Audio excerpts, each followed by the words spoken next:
boss, ito at Toyota Innova 2.8 mga boss, ano? Pumalo yung langis ni bossing dito sa ating coolant, ano? Yung itim na yan, oh. Langis yan. Kaya tinatanggal na natin yung oil cooler ngayon. Kailangan tayo magtanggal ng turbo kasi halos nasa ilalim siya ng turbo mga boss. Ayan, kailangan natin palitan ng mga o-ring yan. Malamang nasira na yung o-ring o gasket, kaya yung langis is pumapasok dito sa ating coolant. Ayan mga boss, ayan na yung ating oil cooler, oh. Ayan na. Ayan. Oil cooler natin, yan po yung ating oil cooler mga idol. Parang ano? nasa kanal siya kuya, nakakanal yung o-ring yan. Pagka gano'n, nag-edad na ng 200 hanggang 250.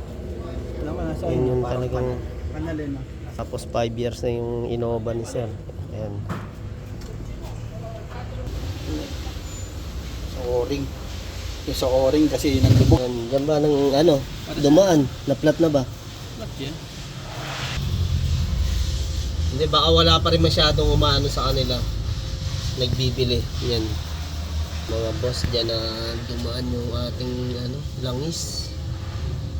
Mga boss, kumuha na si boss ng bago replacement. Ang brand nito GTX original talaga, may tatak na Toyota, no? Ayun mga boss, pagka yung coolant nyo is nagkaroon ng langis, no? Ito ang pwede maging salary natin, itong oil cooler na to. Itim talaga, langis ang dumadaan. Ito coolant, ito coolant din. Duro mo yung brand new na original, 35 pataas ang halaga ng oil cooler natin. Pag dinalaan, Hanap muna tayo replacement. Ito 4K ang halaga. Yan.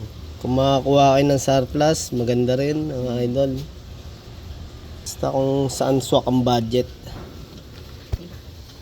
Ayan, nakabit na nga po namin mga boss. Ayan boss, malapit na tayo. Ito na lang, nakakabit na natin yung sa mga ating muffler o tambucho. Ayan o, pag lumabas na naman yung mga idol,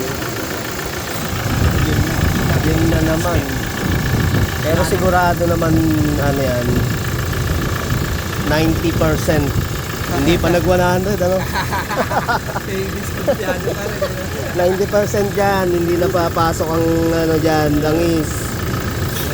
Bago eh. may pumasok pa dyan sa gasket talaga. Yes, bago na yung pinalit natin eh. Ayan, double check na lang namin mga idol kung may leak o biglang papasok yung ano nga, kung may leak pa na langis.